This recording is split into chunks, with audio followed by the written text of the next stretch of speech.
वालेकुम सलाम। मेरा उर्दू पढ़ने का सफ़र बच्चों के लिए एक मुनफरिद कोर्स। इस कोर्स की तरफ बढ़ने से पहले मैं छोटी सी जर्नी शेयर करना चाहूँगी। मेरा स्कूलिंग से बहुत पुराना ताल्लुक़ रहा। मैं तकरीबन जब मैं अपने कॉलेज टाइम में थी तो उस टाइम से मैं पढ़ाने से प्राइवेट सेक्शन से मेरा ताल्लुक़ शुरू हुआ। तो आहिस्ता आहिस्ता करके मेरा मैनेजमेंट तक मैं आई। साथ में मैंने एजुकेशनल प्लानिंग और मैनेजमेंट में मास्टर्स किया। तो मुझे एक चीज़ समझ में आई कि हमारे सिस्टम में ना बहुत सारी चीज़ें ऐसी हैं जिनको नहीं होना चाहिए, जो हैं भी तो उनको उस तरीके से एड्रेस नहीं किया जा रहा। तो मैं चेंज चाहती थी अपने एजुकेशनल सिस्टम के अंदर। खैर, शादी हुई, बच्चे हुए। मेरा जब बच्चा सबसे बड़ा बेटा जो मेरा इस वक्त 7 साल का है, तो मैंने उस वक्त सोचा कि मैंने इनको इस स्कूलिंग सिस्टम का पार्ट नहीं बनने देना। तो मेरे अंदर एक जुस्तजू पैदा हुई कि ऐसा कौन सा तरीकेकार इख्तियार किया जाए कि जिससे मेरा बच्चा जो है नेचुरल तरीके से लर्न करे। इसी एक सोच की बुनियाद पे मेरा ईआरडीसी से ताल्लुक वाबस्ता हुआ। 2016 में मैंने पीटीसीसी किया, और पीटीसीसी के बाद मैंने home schooling what why and how किया। उस टाइम मेरे बच्चे नहीं थे, लेकिन एक विजन था कि मैंने अपने बच्चों को, अगर अल्लाह तबारक व तआला ने अता किए, तो मैंने उनको थोड़ा डिफरेंट तरीके से, नेचुरल तरीके से लेके चलना है। हमारे स्कूलिंग में जो तमाम तर प्रैक्टिसेस हो रही हैं उससे मैंने अपने बच्चों को बचाना है। तो बहुत सारी चीज़ें समझ में आने लगी। तो उसके बाद मेरा उर्दू पढ़ने का जो सफ़र है, ये एक कोर्स डेवलप हुआ। और ये कोर्स इस तरह से हुआ कि ईआरडीसी से ही मेरे एक मुरब्बी उस्ताद, जिनसे मेरा ताल्लुक़ रहा, सर जुबैर शेख, उन्होंने मुझे एक किताब रेफ़र की। अम, पहला तारा, रज़ा अली आबदी साहब की किताब थी, और ये 1975 की आई थिंक किताब लिखी गई थी। तो उस किताब को जब मैंने देखा तो उसके अंदर तो अम, ऐसा था कि बच्चे बगैर हुर्फ तहजी के जरिए पढ़ सकते थे, लेकिन सर ने मुझे कहा कि ये पुरानी किताब है, नए दौर में नई टेक्नोलॉजीज के साथ इस पे काम किया जा सकता है। फिर मैंने इस पे आहिस्ता आहिस्ता काम करना शुरू किया। और मेरे बेटे उस वक्त 4 साल के हो चुके थे। तो उनके साथ हमारी ये जो काम मैं कर रही थी, वर्क जो मेरा चल रहा था, इस पे मेरी इब्तिसाम के साथ प्रैक्टिस चलती रही।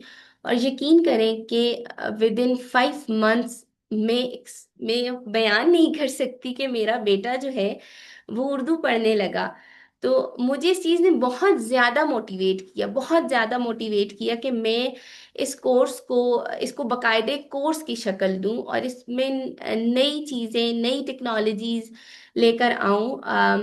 और फिर जब मैंने इस पे वर्क किया, तो फिर अल्लाह तबारक व तआला ने जहन में ये बात डाली कि जब आपका बच्चा ये कर सकता है, तो फिर दीगर लोगों के बच्चे क्यों नहीं कर सकते। इसकी सबसे अहम और ख़ास बात जो थी, वो ये थी कि मैं अगर अपने बच्चे को 4 साल या 3 साल की उम्र में स्कूल में दाखिल करवाती, तो वो 1 क्लास में पहुंचने में उनको 3 साल का अरसा लगता। और बहुत सारे स्कूल में 2.5 पौने 3 साल का एडमिशन लेते हैं और 4 साल का अरसा भी लगाते हैं। तो फिर वो जाकर उनको एक पैराग्राफ की सूरत में रीडिंग करने का उनको एक्सपीरियंस होता। तो वहां से ये जो मेरी एक्साइटमेंट थी वो बढ़ी कि कुछ ही महीनों में माशाल्लाह बच्चे ने इतना कुछ अचीव किया है, तो ये दीगर लोगों के बच्चे भी कर सकते हैं। तो फिर मैंने इसको पूरे के पूरे एक कोर्स की शक्ल दी। अच्छा, अब अगर हम लैंग्वेज पे बात करें तो कोई भी जुबान कैसे सीखी जाती है।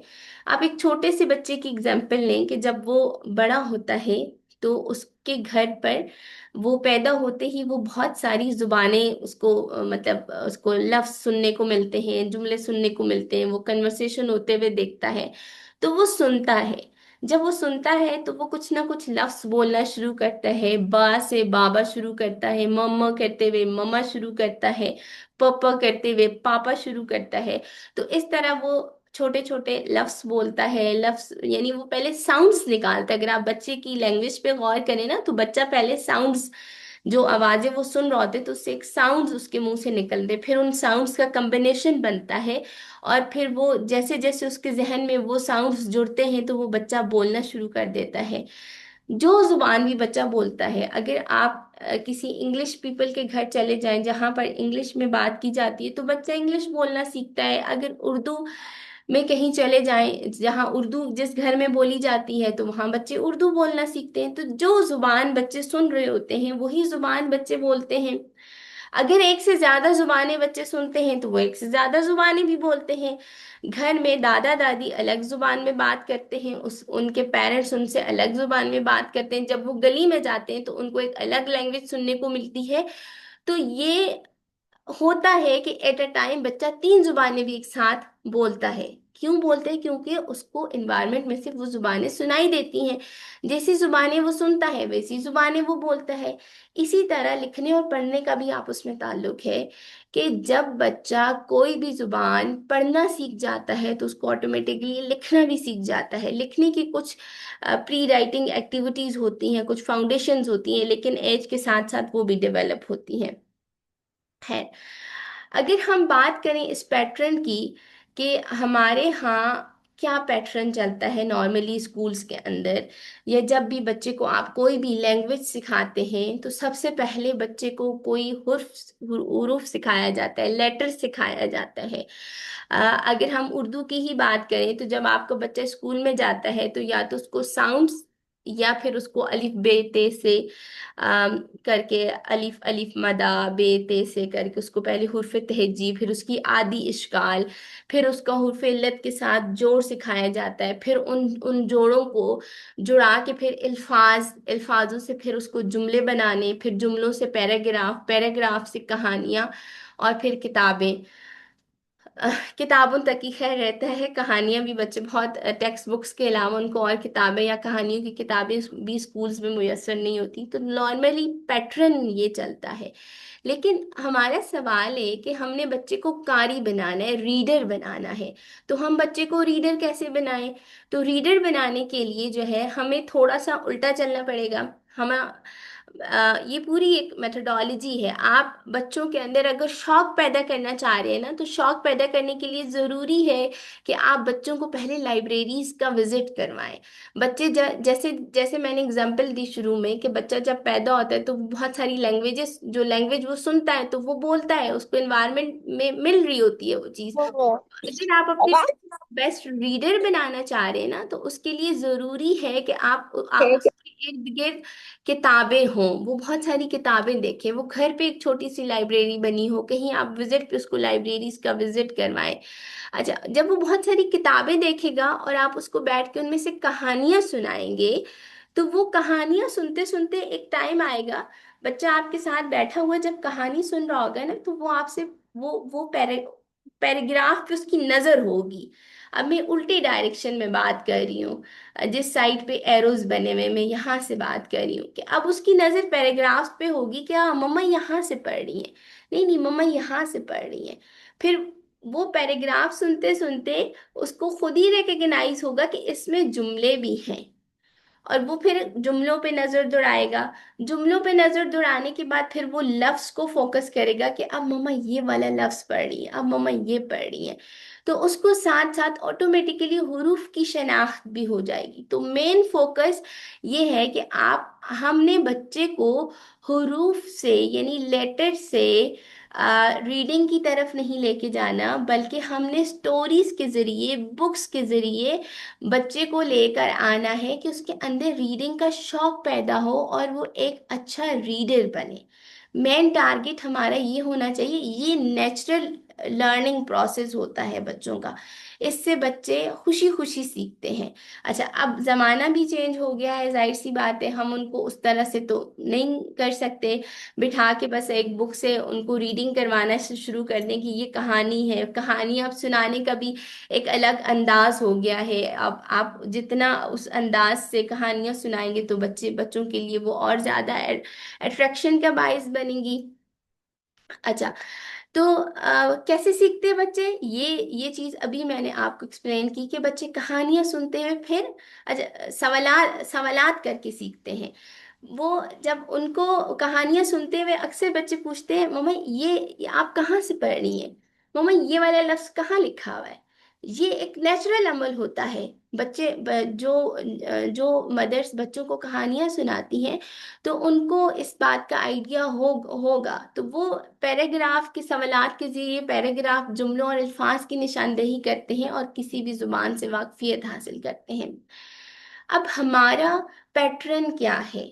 हम आपका बच्चा हमारे पास आएगा, हम अगर उनको पढ़ा रहे हैं या तो क्या पैटर्न होगा? तो हम कहानियों से ही शुरू करेंगे, और वो कहानियां पैराग्राफ और जुमलों की सूरत में होंगी।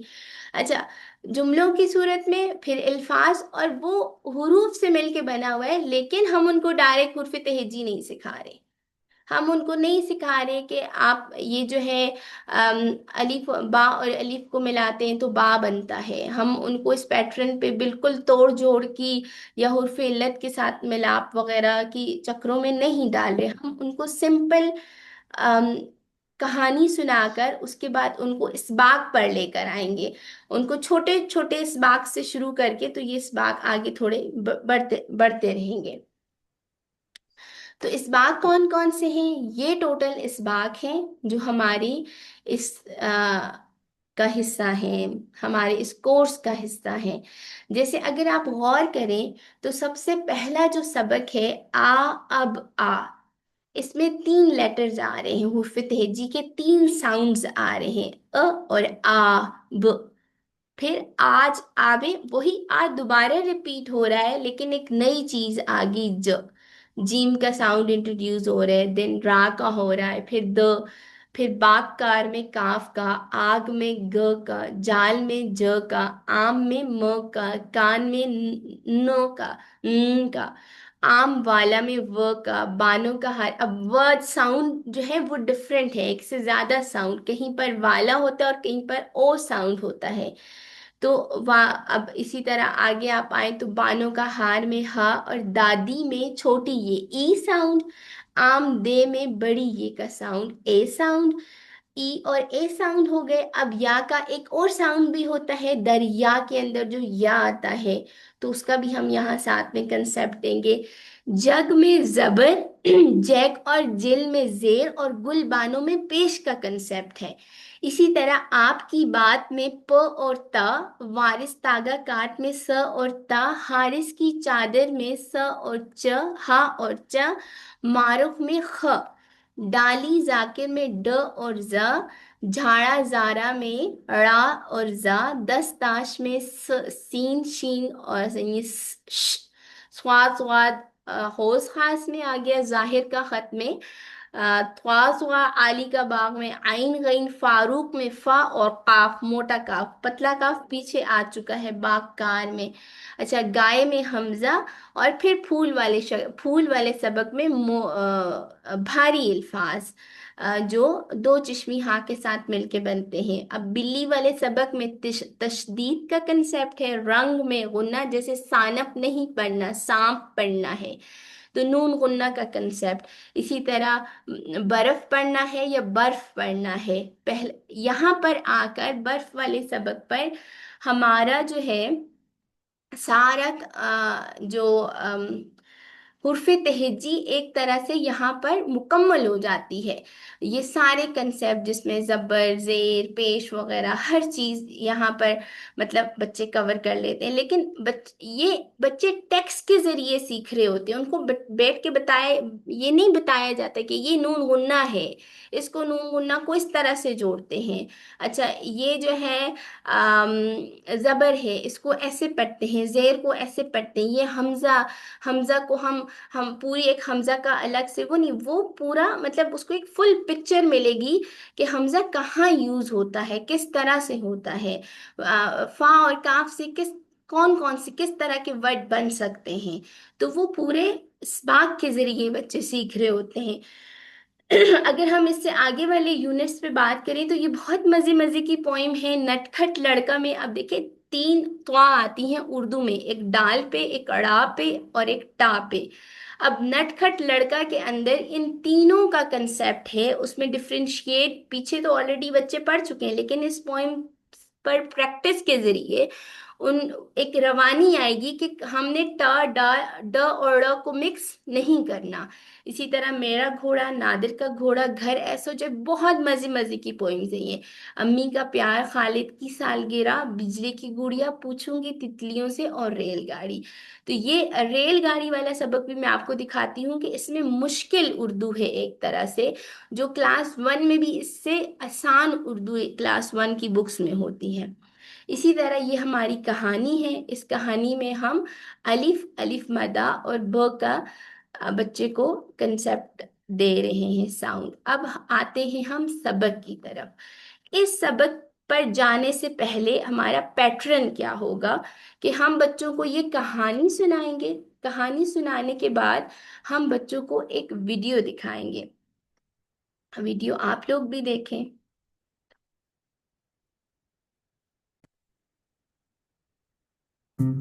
अलीफ, अलीफ, अलीफ। अलीफ की आवाज है अ, अ, अ। अलीफ से शुरू होने वाले अल्फाज: अलीफ अ अंडा, अलीफ अ अमरूद, अलीफ अ अनार, अलीफ अ अंगूठी। आइए सुनते हैं अलीफ की नज़म। एक अनार बड़ा मजेदार, एक अनार बड़ा मजेदार, खाने वाले इसको हजार, खाने वाले इसको हजार। आइए सुनते हैं अलीफ की कहानी। अकरम बहुत प्यारा बच्चा है। वो फल लेने अपने अब्बू के साथ बाजार गया। उन्होंने अंगूर और अनार खरीदे। अकरम को अंगूर खाने की जल्दी थी। उसने अंगूर की तरफ हाथ बढ़ाया तो अब्बू ने उसे रोक दिया और समझाया कि फल धोकर खाते हैं। अब्बू ने घर जाकर अकरम को अंगूर धोकर खिलाए। उसने अब्बू जान का शुक्रिया अदा किया। बच्चों, अलीफ का एक भाई होता है अलीफ मदा। अलीफ मदा की आवाज है आ, आ, आ। आइए सुनते हैं अलीफ मदा की नज़म। आम वाला आता है, मीठे आम लाता है। आम वाला आता है, मीठे आम लाता है। अलिफ मदा से शुरू होने वाले अल्फाज: आलू, आम, आड़ू, आरी। अच्छा, इसी के साथ हम उनको ब की पोइम भी दिखाएंगे, और ब की पोइम और स्टोरी दिखाने के बाद अब हम इस सबक पर आएंगे। अच्छा, इसके साथ हम यूज करते हैं बच्चों को इन हरूफ की शनाख्त के लिए, जैसे माइक्रोसॉफ्ट वर्ड की उर्दू वर्जन फाइल इस्तेमाल करके बच्चों से पूछते हैं कि बताएं अब ये कौन सा साउंड है, या ये मैंने क्या लिखा है। तो फिर वो बताते हैं कि हम ये, क्योंकि ऑलरेडी वो वीडियो से सीख चुके होते हैं, तो अब यहाँ हम उसको उनको अलिफ मदानी बताते, इसको वो अलिफ मदानी पढ़ते, इसको वो अलिफ बे नहीं पढ़ते, बल्कि उनको यूं पढ़ते हैं। अभी आपने जो साउंड सीखा वो क्या है? आ। और ये साउंड क्या है? ब। क्या बना? ब। अब आ, अब, फिर आ। अब ये आ बच्चों को ऑलरेडी बच्चे सीख चुके हैं, तो टाइटल बच्चों को आ जाएगा आ, अब, आ। देन आ गया। अच्छा, बा ने तो अ से दोस्ती कर ली है, जब ब अ से दोस्ती करेगा तो क्या बनेगा? बा। और बा जब बा से दोस्ती करेगा तो क्या बनेगा? बा। बा और बा क्या बना? बाबा। आ, बाबा। अब यहाँ तक सीखने के बाद बच्चे बाबा, आ, बाबा, अब, आ, विद इन सेकेंड बच्चे ये पढ़ लेते हैं, अल्हम्दुलिल्लाह। अच्छा, इसमें हम अलिफ मदा ब और बे और अलिफ तीनों के साउंड्स बच्चों को वीडियो के थ्रू दिखाते हैं, सिखाते हैं। फिर हम सेकंड यूनिट पे मूव करते हैं और उनको ज साउंड इंट्रोड्यूस करवाते हैं। ज की इसी तरह से पूरी वीडियो और कहानी दिखाते हैं। अब यहाँ पर अगर आप गौर करें तो बाबा कितने वर्ड जो बच्चा पहले सीख चुका है, ये जो बच्चा सीख चुका है, ठीक है। तो अब ज और आ, जैसे बा उन्होंने बनाया था तो जा उनको आ जाएगा। इसी तरह आ जा से एक नया वर्ड, अब ये बा और ये जा बच्चों ने सीखा है तो उससे नया वर्ड बच्चे बाजा खुद बना लेते हैं। ब ज थोड़े से तीन हुर्फी लफ्ज जो होता है उसमें थोड़ा बच्चों को मसला होता है, लेकिन उसके लिए भी हमारे पास स्ट्रेटजीज हैं कि बच्चे ने जा सीखा हुआ है तो हम बच्चे को उसके साथ ब और जा बताएं। ब और ज क्या बना, बजा, तो इसकी शक्ल फिर ये बन गई। तो बताइए क्या लिखा हुआ है, बजा। अगर हाँ आप इससे आगे नेक्स्ट यूनिट पे मूव करें तो जो पिछले वाले सारे लफ्ज हैं वो आगे यूनिट्स में रिपीट हो रहे होते हैं। बच्चों की प्रीवियस यूनिट्स की प्रैक्टिस भी चल रही होती है और बच्चे नए यूनिट्स नया कंसेप्ट भी सीख लेते हैं। फिर इसी तरह ये एक्टिविटीज साथ में रिटन एक्टिविटीज शामिल हैं जो बच्चे, ये जो साइड पे वर्ड लिखे हुए हैं ये बच्चे उसमें ढूंढते हैं सारे। अच्छा, ये इसमें जो लफ्ज जखीरा अल्फाज शामिल हैं ये बच्चे स्टोरी से सुन के आए हैं। ये स्टोरी में सारे थे जो हम बच्चों को स्टोरी सुनाएंगे अलग से क्लासरूम के अंदर लाइव। तो उस स्टोरी में ये सारे वर्ड हैं, तो ये उनकी मेमोरी में वो करने के लिए हमने ये साथ में शामिल किए हैं। और ये matching and colouring activity, same word matching, अब ये सारे वर्ड बच्चे पीछे वाले यूनिट्स में पढ़ चुके हैं, बाबा, बाजा, जब, अब। देन हम दूसरी कहानी पर आकर उनको द और रा का कंसेप्ट देकर इसी तरह हम मूव ऑन करते हैं। अच्छा जी, हर हर यूनिट के साथ वीडियोस हैं, हर यूनिट्स के साथ कहानियां हैं, हर यूनिट्स के साथ साउंड्स की वीडियोस हैं, तो बच्चे बहुत इंजॉय करते हैं। फिर स्ट्रेटजीज हमारी डिफरेंट होती हैं। हम बच्चों से उगलवाते हैं, बच्चे खुद पढ़ते हैं, हम बैठकर उनको रट्टा नहीं लगवाते कि पढ़ें, दूर से आए, खाला खोला घर का ताला। ये बच्चे खुद पढ़ रहे होते हैं। अच्छा, इन पोएम्स के बाद जो मैं आपसे कुछ यूनिट्स की बात कर रही थी, पहला तारा से स्टार्ट होता है और ये नटखट लड़का। अब अगर आप इसके उस पे चले, आगे आए, तो आप ये देखें, अब शुरू वाले सबक को जहन में रखें। आ, अब आ, कहाँ से हमने स्टार्ट लिया और अब हम कहाँ पर आ गए हैं। अब बच्चे बच्चे की आप रीडिंग देखें कि वो किस तरह आहिस्ता आहिस्ता इंक्रीज हो रही है।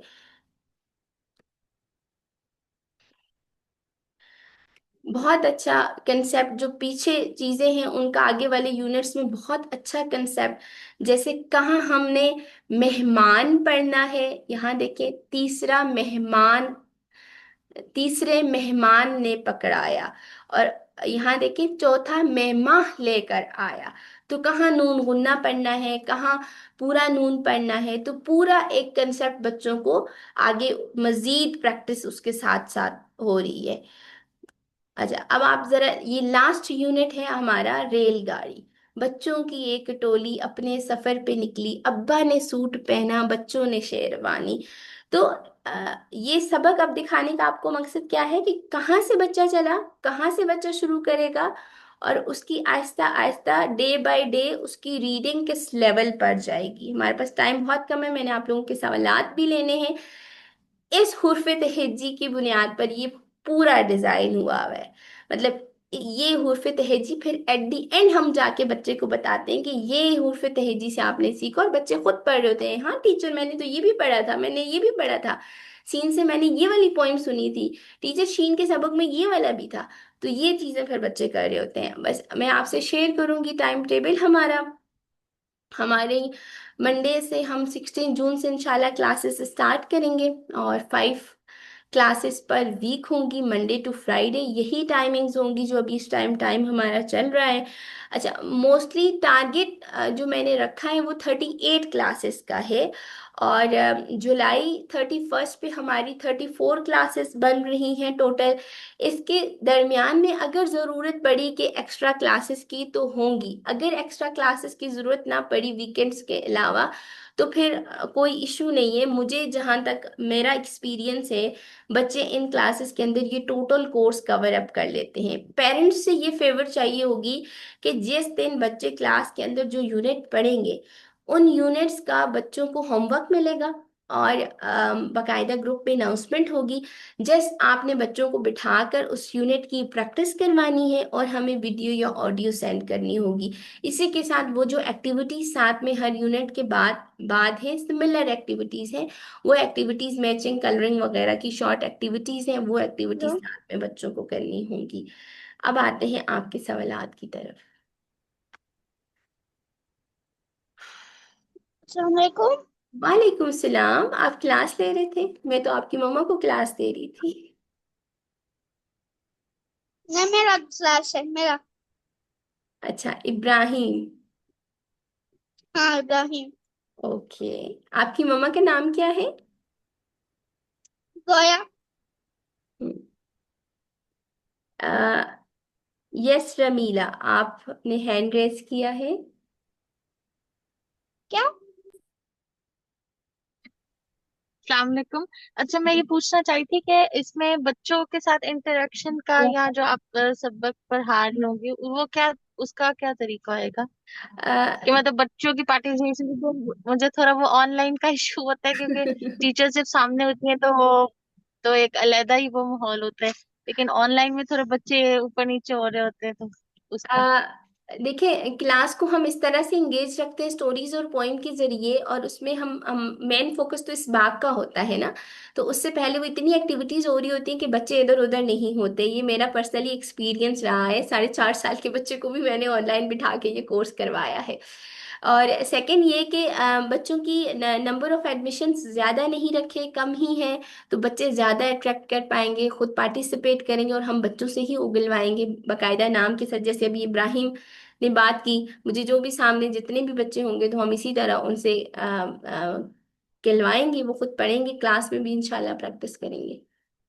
इशू वहाँ होते हैं जहाँ आपके 20+ एडमिशन होते हैं, और हमारा टारगेट 20-15 तक ही है, इससे ज़्यादा का नहीं ठीक है, थैंक यू। है जी। और किसी ने कोई क्वेश्चन पूछना है? हमारे पास टाइम कम है, 6 मिनट्स है।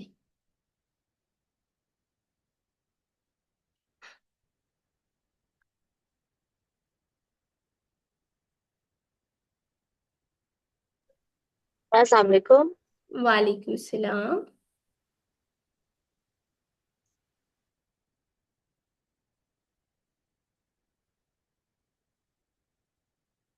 अम, इरा राशिद, आपका हैंड रेस है, आप कुछ कह रही थी।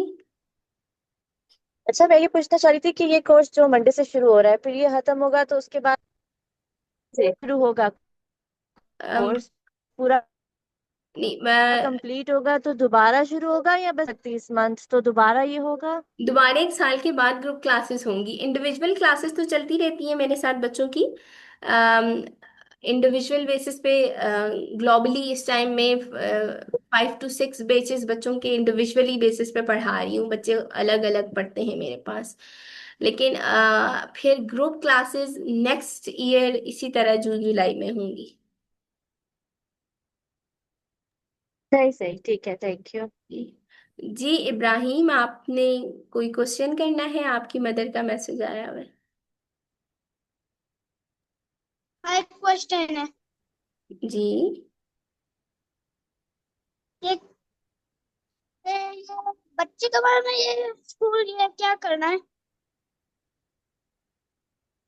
जी, क्या कहा आपने? कि ये कौन सा क्लास है, इसमें क्या करना है, ये वाला। ये क्लास जो है ना, आपको इस क्लास में उर्दू पढ़ाएंगे, लेकिन आज बच्चे नहीं, आज बच्चों की ममा है। मंडे वाले दिन से सारे बच्चे होंगे आपके साथ, और आप इंशाल्लाह उनके साथ पढ़ेंगे, ठीक है। ठीक है। अस्सलाम वालेकुम। वालेकुम सलाम। मेरा नाम सोबिया अफजल है और मैंने ईआरडीसी से कोर्स किया हुआ है। मेरा सिर्फ एक क्वेश्चन है आपसे कि देखिए आपकी इस कोर्स में डिफरेंट एज ग्रुप्स होंगे बच्चों के, तो वो आप कैसे हैंडल करेंगे? लेट्स सपोज एक बच्चा है 4 ईयर ओल्ड और एक बच्चा है वो 10 ईयर्स ओल्ड, तो आप वो कैसे कोप अप करेगा? यानी एक 4 साल का बच्चा और एक 10 साल का बच्चा। 4 साल का बच्चे तो नहीं है, हमने जो रिक्वायरमेंट रखी है वो 5+ रखी है।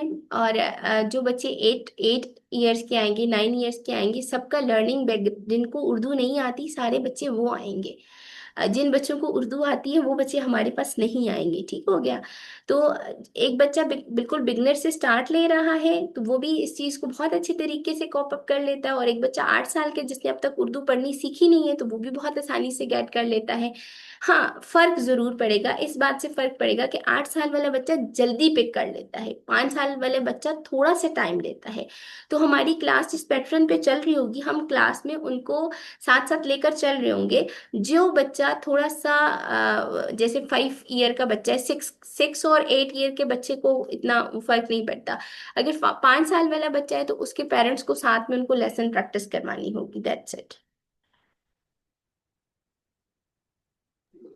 अच्छा। जज़ाकल्लाह, बहुत आपने अच्छा, एक और क्लियरली इसमें बताया चीजें एक्सपीरियंस तो। शेयर करूंगी सोबिया कि इस वक्त मैं दो जी। बहनों को पढ़ा रही हूँ अमेरिका से। वो जो अलीजा की मैंने एक वीडियो भी ग्रुप में शेयर की थी, अलीजा जो है वो 6 ईयर्स की है, और उनके साथ जो उनकी सिस्टर है वो 9 और 10 ईयर्स की है।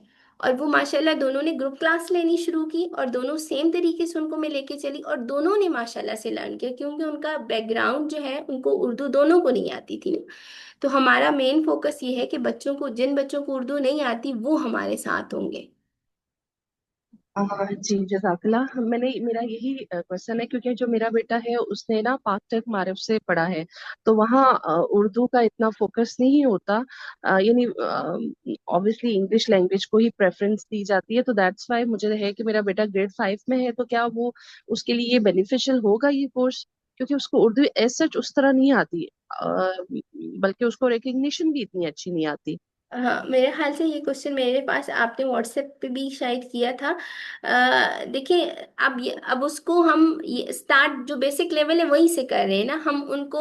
ये नहीं, हम भले वो ग्रेड 5 में है, लेकिन हम ये तो नहीं देख रहे कि उनको पूरी हुर्फ तहेजी या लेटर्स आते हैं। हम उनको लेटर्स इंट्रोड्यूस करवा रहे हैं, साउंड इंट्रोड्यूस करवा रहे हैं। तो वो आहिस्ता आहिस्ता एक दिन के अंदर अगर वो 2 साउंड सीखेंगे, नेक्स्ट डे पे वो 1 साउंड सीखेंगे, तो उनको जोड़ के जो लेटर्स जो हमारे स्मार्ट बन रहे हैं, तो उनको बहुत इजीली बच्चा पिक कर लेता है।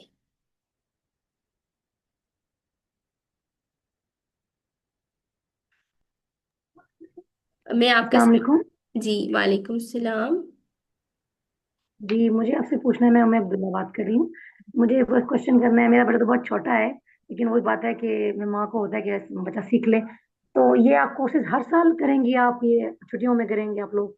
देखिए, इस कोर्सेज के इस कोर्स के 3 हिस्से हैं। पहला हिस्सा मदर्स और टीचर्स ट्रेनिंग का है, जिसके 2 बैचेस हो चुके हैं। और जो मदर्स बच्चों को ऑनलाइन नहीं पढ़ाती तो वो खुद ट्रेनिंग लेती हैं, और अपने बच्चों को अपने टाइम के हिसाब से, अपने पेस के हिसाब से पढ़ाती हैं। दूसरा इसका है इंडिविजुअल क्लासेस, जो बच्चे हमारे साथ इंडिविजुअली 1-on-1 बेसिस पे जिनको हम पढ़ा रहे होते हैं। और थर्ड ये है जो ग्रुप क्लासेस हैं। अब इंडिविजुअली क्लासेस पूरे साल चलती रहती हैं। टीचर्स और मदर्स ट्रेनिंग साल में 2 दफा होता है, और ग्रुप क्लासेस हम साल में 1 दफा कर रहे हैं। तो नेक्स्ट ईयर फिर इसी साल हम लोग ग्रुप क्लासेस, अगर इस बैच का अच्छा